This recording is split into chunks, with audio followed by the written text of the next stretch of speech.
Join me today for another Tales in Collecting as we discuss a very special miniature that we've mentioned here before on the channel, but it hasn't quite made it into one of the videos. So stick with me and see what we got here.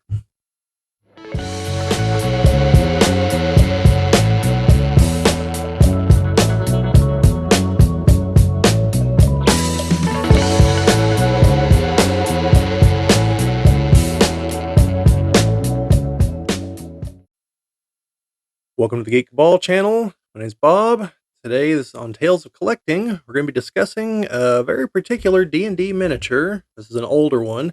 If you saw a recent unboxing, where I had the Orcus Prince of Undeath figure and Jim had an assortment of video games, including Xeno. What was it? Xenophobe. There you go. And the Immortal and a number of others. I mentioned a miniature that I thought the Orcus miniature was the same size as, and I was mistaken. It isn't the Orcus miniature. Miniature is only a gargantuan, which that means it takes up a 4x4 on the map. So I have some comparisons here, just so we understand the base of what I'm talking about before I show you the miniature in question. This is a standard humanoid. This is an elf. This is a 1-inch round base. Thankfully, this one's still black. The others are clear, so it's going to be a little tricky. This takes up 1 inch on the map. So that's a map grid. 1 inch equals 5 feet. So this is some kind of bizarre Pathfinder owl thing. It's like $1 and it looked kind of cool. That's why I bought it. But it's a large. Now it takes up a 2x2 area on the map. So approximately 10 feet by 10 feet. And then this is the bottom of a construct. The other half don't have here at the moment. This is on a huge base. This is a 3x3. So notice even larger still. Okay. So now these are all decently sized. And you're going to see a comparison over here in a moment. So anyway, that's all kind of quaint. But then here's the Colossal Red Dragon, which you can hopefully appreciate is significantly larger. Just to give you a size here, that's an 8x8 square grid is what that occupies. There it is compared to a single guy. So yeah, it definitely lives up to its name. It is from when Wizards of the Coast was actually producing the miniatures. They had made a few dragons in a smaller scale that are 4x4, and I'll do a video on those because I have all three of the ones they made. And we'll bust this one back out just for size comparisons. But this one, I'm going to move it over here because I'm going to have some images up over here. So, like I said, it's on an 8x8 square base. It did have stats for the miniature combat game. This was a skirmish game, which used rules that were extrapolated from 3rd edition. And I do believe that the collective input of the internet never did figure out how to beat it in a fair game. Literally no combination of figures could defeat this thing. It went straight up. I think this thing was 600 points versus 600 points of anything else. Just basically, it can't be done, essentially, unless I missed a post somewhere. Maybe someone's figured it out since then. They've had a decade now, but probably not. This thing was a beast. I never actually got to use it in any kind of game capacity at all because one of the first ones we had was the Black Dragon. I used it once against my friend and just, steamrolled him. Like, these things are just ludicrously powerful. It's really the only case in that game that I can recall of the formula just completely breaking down. Because for most of the others, you could see roughly where the point cost came from, because it was everything from, like, at the low end is 3 points. That's a farmer or a goblin. At 600 points is this thing. So, yeah. Anyway, as far as features go, I mean, it's basically a statue for all intents and purposes. However, it does have the flame if you want to add it. So I'm going to attempt to do this here. Haven't done this in quite a while because I don't keep it like this normally. So it's supposed to jam up in here somehow. I'm sure this looks great.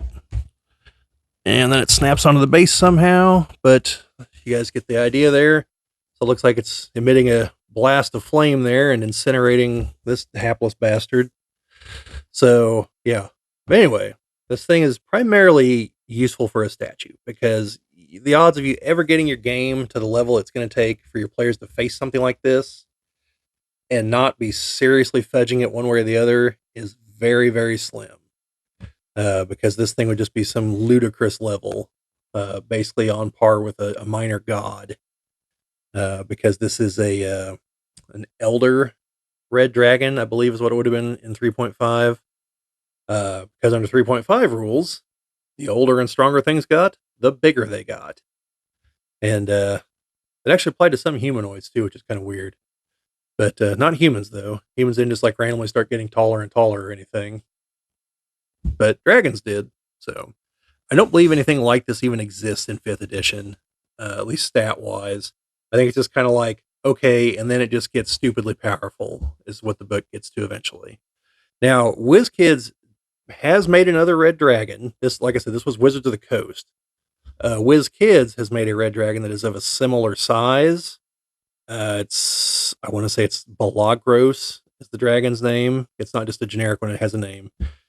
And it's actually like a size category smaller, but WizKids doesn't understand that the whole point of the miniatures is so they can be used on the map. So they need to be the right scale. And instead, all the dragons are like one size larger than they should be. And so, like how these have a clear base, what they'll do is, like, say it's supposed to be huge, it'll be on a colossal base, which is another inch farther in diameter. No, yeah, diameter. Uh, and so then they'll draw a circle inside of the correct size. You're like, well, that's the size it's supposed to be. And it's like, well, that's great. But, what the hell do you do with that? Because it takes up the greater size on the map. You can't get to where it's supposed to be because there's a figure in the way. I mean, the figures are bigger and more detailed, looks great, but they're the wrong scale. So, meanwhile, this is the actual scale this thing is supposed to be. So, yeah, even though the other dragon they made is roughly the same size, I think it's technically smaller. So, anyway, I'll show you one of those. I'll show you one of those in another unboxing down the road because I've got a couple still boxed. So, and I'll bring this one to show you size comparisons and explain at that point, like what's supposed to be bigger, what's supposed to be larger. But anyway, this was their first attempt. They made this before they made the Orcus figure that I unboxed in the last video. And because this actually didn't sell very well, that's why they were very hesitant to make the Orcus figure. I got this for like $50 on Amazon on sale, like a clearance, because they just weren't selling. In hindsight, I should have bought like 4 of them because it's worth about 8 times that now. But oh well, hindsight's 2020, I guess. So they tell me. Yet no one seems to learn anything from past mistakes. I don't get it. But anyway, so here's this thing, and yeah. So whenever you hear me talk about the Colossal Red Dragon, this is it. And look forward to seeing this in some other videos to compare some others down the road. But yeah, kind of give it a twirl here. I'll get some pictures that will hopefully, if I've done all the editing correctly, have been over in this region, which if they are, you probably can't see my hands. That's totally pointless, but you guys will get it somehow or another. Yeah, there you go. So, you guys like what you saw here? Let us know down in the comments. We're going to show you the other 3 dragons in another video. It's a blue, a white, and a black. And then I have newer WizKids versions for the green and the red. So I might eventually just do a video of all 5 of them to show you the size comparisons to see if the 2 I have from WizKids actually fit into the line. One other thing, like this one's obviously in like a sitting upright position. The other 3 are also in sitting positions, not flying positions, because this thing has some incredible weight to it. And the WizKids ones are significantly lighter and they're smaller. That's why they're lighter, and a number of them are in a flight pose.